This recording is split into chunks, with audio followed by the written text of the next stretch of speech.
Good morning students. आज semester 4 के विद्यार्थियों के लिए वेस्टर्न फ़िलॉसफ़ी जो कि सीसी पेपर होता है उसमें रैशनलिज्म यानी बुद्धिवाद और एम्पिरिसिज्म यानी अनुभववाद, इन दोनों की चर्चा हमने कर दी थी। एक समीक्षावाद यानी क्रिटिसिज्म बचा हुआ था जिसके बारे में आज हम लोग चर्चा कर लेते हैं, तो वो सिलेबस हमारा वो कंप्लीट हो जाएगा। तो अभी तक हम लोगों ने देखा कि ज्ञान प्राप्त करने के 3 साधन होते हैं, बुद्धिवाद, अनुभववाद और तीसरा समीक्षावाद। बुद्धिवाद जो बुद्धि को ही ज्ञान का एकमात्र साधन मानता हो, और अनुभववाद जो बुद्धि को नहीं बल्कि अनुभव को ही ज्ञान का एकमात्र साधन मानता है। लेकिन जब ये समीक्षावाद यानी कांट का समीक्षावाद जब सिद्धांत आया, तो कांट महोदय ने समीक्षावाद सिद्धांत जो लाया, तो वो समीक्षावाद सिद्धांत जो है वो किसी संप्रदाय के सिद्धांत का नाम नहीं बल्कि यह एक सुप्रसिद्ध दार्शनिक के मत का नाम है। ये समीक्षावाद एक दार्शनिक के मत का नाम है। जर्मनी के विख्यात दार्शनिक इमैनुएल कांट हुआ करते थे। उन्होंने ज्ञान शास्त्रीय सिद्धांत के लिए पश्चिमी दर्शन में समीक्षावाद की संज्ञा प्रचलित की, और चूँकि इनके पहले ज्ञान की उत्पत्ति के संबंध में 2 विरोधी मत थे, बुद्धिवाद और अनुभववाद प्रचलित थे। और बुद्धिवाद का चरम विकास हमने लाइबनिज के दर्शन में देखा, और अनुभववाद का चरम विकास हमने ह्यूम के दर्शन में हम लोगों ने देखा है। परंतु कांट ने इन दोनों सिद्धांतों की समीक्षा करके उन्हें अग्राह्य सिद्ध किया, और उन्होंने एक अपना सिद्धांत दिया और वो बुद्धिवाद की आलोचना। और वो बुद्धिवाद की आलोचना करते हुए वे कहते हैं कि बुद्धि से प्राप्त ज्ञान में नवीनता का अभाव होता है। बुद्धि जो ज्ञान देती है उसमें नवीन ज्ञान नहीं मिलता है हमें। बुद्धिवाद सिर्फ बुद्धि को प्रमाण मानता है और यह बताता है कि सहज प्रत्ययों यानी इनेट आइडियाज़ का विश्लेषण करके वह सारे ज्ञान विज्ञान का निर्माण करती है। परंतु ऐसे ज्ञान में नवीनता नहीं होता है, नवीनता का अभाव नहीं होता है, इसलिए सिर्फ बुद्धि को ज्ञान का सही साधन हम स्वीकार नहीं कर सकते। ठीक उसी तरह अनुभववाद की समीक्षा भी उन्होंने की भी उन्होंने उसको की है, और उन्होंने बताया है कि इसकी अनुभवजन्य ज्ञान जो होते हैं वो कभी भी सार्वभौम और अनिवार्य नहीं होते, क्योंकि किसी वर्ग के सभी पदार्थों का अनुभव संभव हमारे लिए नहीं होता है। तो और किंतु जो ज्ञान सार्वभौम और अनिवार्य नहीं होगा उसे हम यथार्थ ज्ञान नहीं कहा जा सकता है। इसलिए ना तो केवल बुद्धि और ना ही केवल अनुभव से ज्ञान की उत्पत्ति हो सकती है। इसलिए उन्होंने दोनों को एक एकांगी सिद्धांत माना, एक असफल सिद्धांत करार दिया, और फिर उन्होंने अपना एक सिद्धांत लाया। और उन्होंने कांट की जो ज्ञान की जो सिद्धांत है, कांट ने ज्ञान की जो सिद्धांत है, उन्होंने ज्ञान की अपनी एक परिभाषा दी, और उन्होंने बताया कि knowledge is a system of synthetic a priori judgement. Knowledge is a system of synthetic a priori knowledge, यानी कांट के अनुसार ज्ञान प्रागनुभविक सांश्लेषिक वाक्यों की समष्टि है। सिंथेटिक को कहते हैं संश्लेषणात्मक सिस्टम, मतलब एक ज्ञान, ए प्रायोराई मतलब प्रागनुभविक, और जजमेंट मतलब निर्णय। तो प्रागनुभविक जजमेंट की निर्णयों की एक समष्टि है। ये ज्ञान की परिभाषा देते हुए कांट ने यह बताया। कांट ने बताया कि जिस ज्ञान में सार्वभौमिकता और अनिवार्यता के साथ साथ नवीनता भी रहे वही ज्ञान वास्तविक है, जो सदा वस्तुओं के लिए सत्य हो और वस्तुओं के बारे में हमें कोई नवीन सूचना भी देता हो। और इस तरह के वाक्य नवीन ज्ञान जो मिलता है उसे सिंथेटिक जजमेंट यानी संश्लेषणात्मक जजमेंट कहते हैं। उसे क्या कहते हैं? सांश्लेषिक वाक्य कहते हैं। एग्जाम्पल के लिए सिंथेटिक जजमेंट, ये जजमेंट 2 प्रकार के होते हैं, सिंथेटिक और एनालिटिक। यानी सिंथेटिक को कहते हैं संश्लेषणात्मक और एनालिटिक को कहते हैं विश्लेषणात्मक।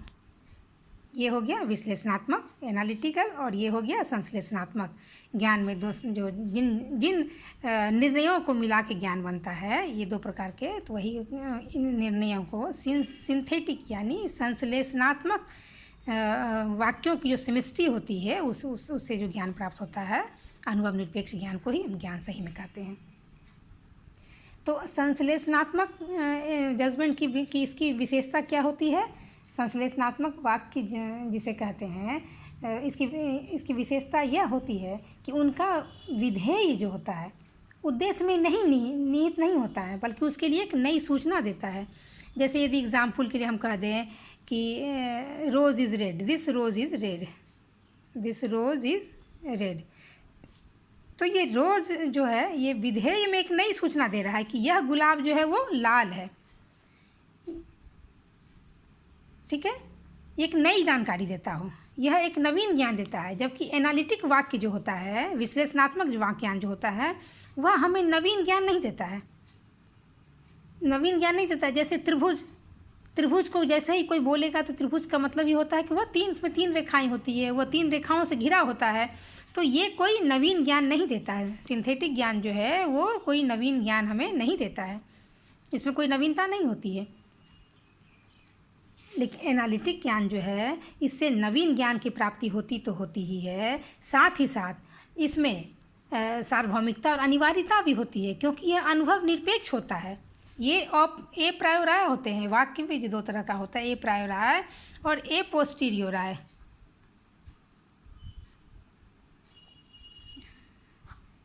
ये होता है अनुभव सापेक्ष, इसे कहते हैं, और इसे कहते हैं ए प्रायोराय को अनुभव निरपेक्ष।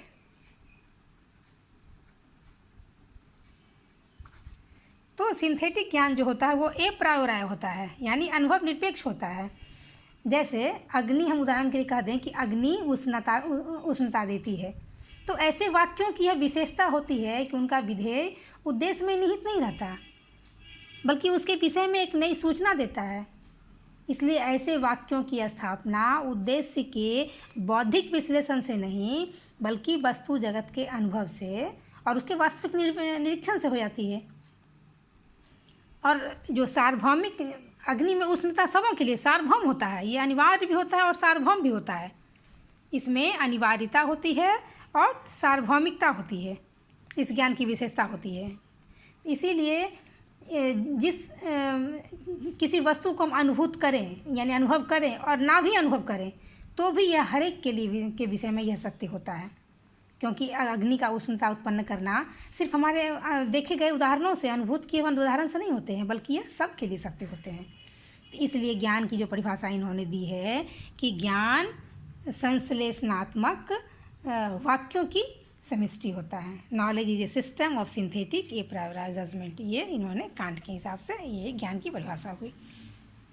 अब कि ज्ञान का वास्तविक निर्माण कैसे होता है, तो उसकी स्थिति कैसी होती है कि ज्ञान का निर्माण कैसे होता है। तो ज्ञान की, तो इसके लिए कांट महोदय ने बताया है कि ज्ञान का, अब यहाँ पर हम लोग आ जाएंगे, ज्ञान का वास्तविक निर्माण किस प्रकार होता है। तो ज्ञान के वास्तविक निर्माण के लिए यह आवश्यक हो जाती है कि यह देखें कि उसका संयुक्त निर्माण किस प्रकार से होता है। तो इस व्याख्या के लिए ज्ञान की रचना में कांट ने मैटर और फॉर्म, ये 2 चीज़ को आवश्यक माना है। 2 चीज़ों को इन्होंने आवश्यक माना, और इसमें दोनों में रूप और आकार में यानी मैटर और फॉर्म में इन्होंने भेद किया है। क्योंकि सभी ज्ञान विषय और आकार दोनों का होना आवश्यक है। अनुभव और बुद्धि का सहयोग इस प्रकार होता है कि अनुभव से हमें ज्ञान का विषय मिलता है। क्या होता है, इसको हम लिख सकते हैं, अनुभव से ज्ञान का विषय मिलता है हमें,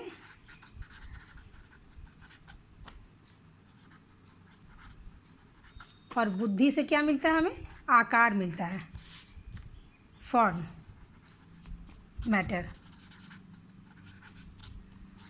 अतः ये इन दोनों की आवश्यकता है। और अनुभव और बुद्धि का सहयोग इस प्रकार होता है कि अनुभव से ज्ञान का विषय और बुद्धि से हमें आकार मिलता है। और बुद्धि के अंदर जो है, इसके अंदर कुछ जन्मजात शक्तियाँ होती है, जन्मजात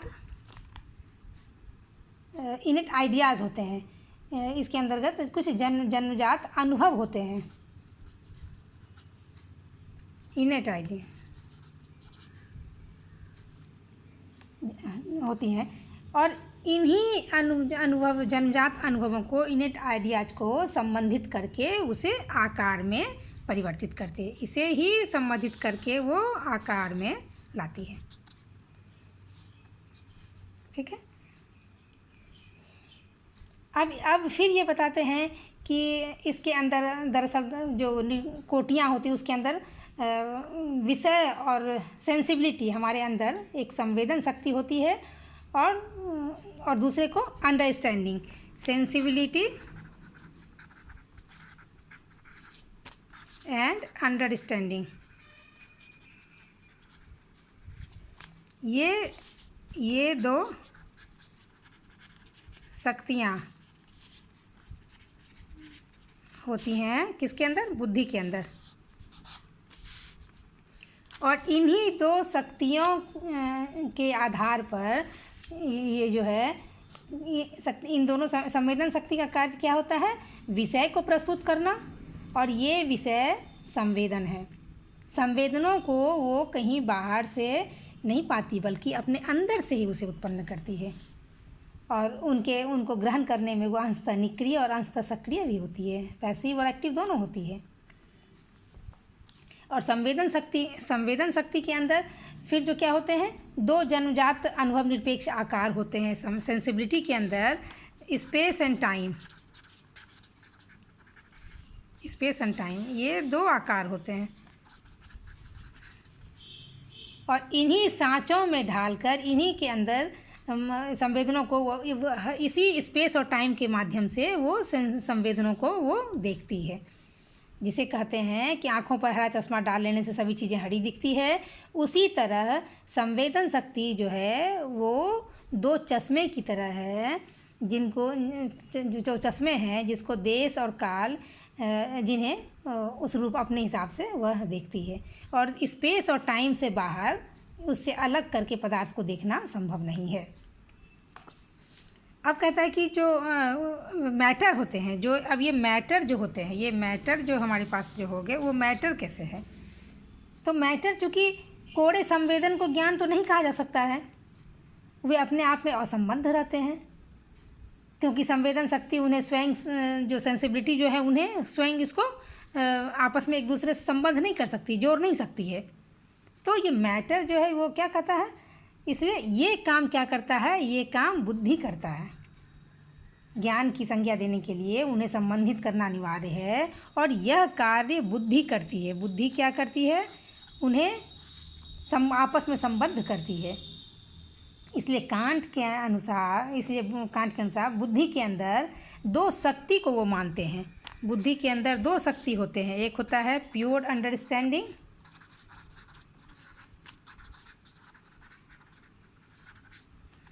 और दूसरा होता है रीज़न।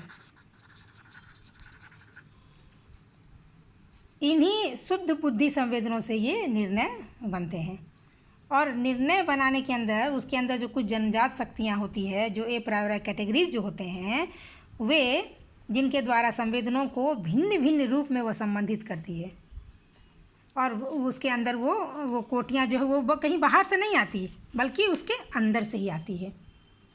और वो कोटि जो इसके अंदर जो होता है वो 12 कैटेगरीज होते हैं, 12 कैटेगरीज, 12 कैटेगरी होते हैं उसके अंदर,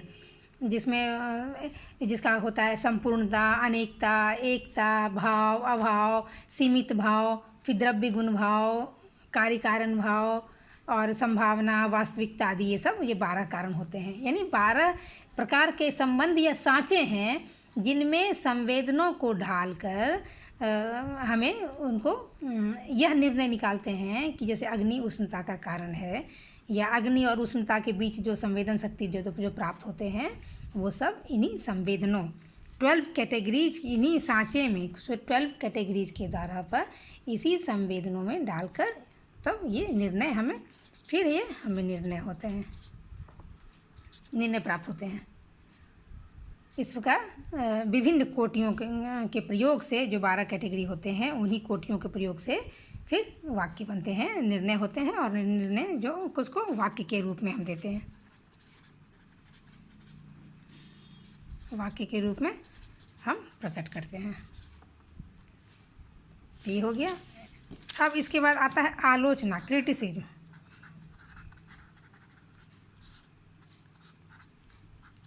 तो थोड़ा क्रिटिसिज्म भी देना होगा, बिना क्रिटिसिज्म दिए कोई सिद्धांत पूर्ण नहीं होता है। तो चूँकि एक्चुअली कांट ने जो समीक्षावाद के बारे में जो सिद्धांत दिया है, जो बताया, लास्टली कहा जाता है कि समीक्षावाद का परिणाम क्या होता है? अज्ञेयवाद हो जाता है, एग्नोस्टिसिज्म होता है, क्योंकि वह मानता है कि ज्ञान के एकमात्र विषय संवेदन है। क्योंकि सेंसिबिलिटी को इन्होंने सब कुछ मान लिया है, सेंसिबिलिटी को इन्होंने माना है।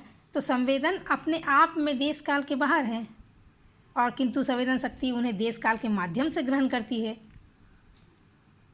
तो इसका मतलब यह होता है कि संवेदन शक्ति संवेदनों को यथार्थ रूप में ग्रहण नहीं करती। इसलिए इसका जो है, इस निष्कर्ष को कांट जो इस प्रकार व्यक्त करते हैं, तो उसे अज्ञेयवाद की संज्ञा दे दी जाती है। न्यूमेना कहते हैं, या जिसे थिंग इन देमसेल्व्स इस कहा जाता है। और थिंग इन हिमसेल्फ और थिंग इन देमसेल्व्स, ये दो तरह के रूप में हमारी संवेदन शक्ति को ये प्राप्त होती है। तो इसलिए सबसे पहला हम क्रिटिसिज्म लिखेंगे तो यह लिख देंगे कि अनुभववाद सिर्फ अनुभव को ज्ञान का साधन मानता है, और बुद्धिवाद सिर्फ बुद्धि को।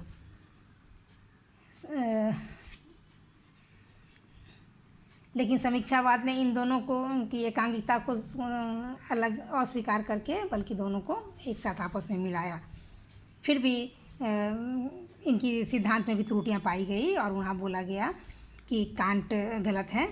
चूँकि भौतिक विज्ञान के जो विषय होते हैं, विषय में सभी स्वीकार करते हैं कि उनके निष्कर्ष सार्वभौम और अनिवार्य नहीं होते हैं, क्योंकि भविष्य में उनके जो है, भविष्य में पहला आलोचना यही लिखेंगे कि भविष्य में उनके सत्य या असत्य होने की संभावना बनी रहती है। तो पहला तो ये आलोचना हो गया। दूसरी आलोचना में हम ये लिखेंगे कि कांट ने यह माना है कि संवेदन जो ज्ञान के विषय हैं, अनुभव से असंबद्ध रूप में प्राप्त होते हैं। लेकिन एक दार्शनिक महोदय हैं, विलियम जेम्स महोदय हैं, वो इसकी आलोचना करते हुए कहते हैं कि संवेदन संबंधित रूप से ही अनुभूत होते हैं। जब कभी किसी पदार्थ का हमें अनुभव होता है, तो वो औरों के साथ उसके संबंध भी हमें अनुभव में आते हैं, हमें पता चलता है। जैसे अग्नि का अनुभव होने पर उसकी उष्णता, ईंधन आदि से उसके संबंध का भी स्वाभाविक रूप से हमें पता होना जरूरी होता है, ज्ञान होता है। प्रीति बात में कहते हैं कि समीक्षावाद का परिणाम अज्ञेयवाद में होता है। उसके बाद फिर हम ये कह सकते हैं कि कांट के समीक्षावाद में एक आपस में ही एक अंतर्विरोध पाया जाता है। तो इस तरह के 2-4 एग्जाम्पल्स क्रिटिसिज्म को देख के हम अपनी बात को समाप्त करेंगे। लेकिन क्रिटिसिज्म ये मूल रूप से जो आलोचना थी, उस आलोचना को हमने आप सबों के समक्ष रखा। तो ज्ञान मीमांसा सिद्धांत में रैशनलिज्म, एम्पिरिसिज्म और ये क्रिटिसिज्म, ये तीनों चैप्टर जो आपके सिलेबस में प्रेस्क्राइब्ड हैं, इन तीनों को हमने आज पूरा कर दिया। धन्यवाद।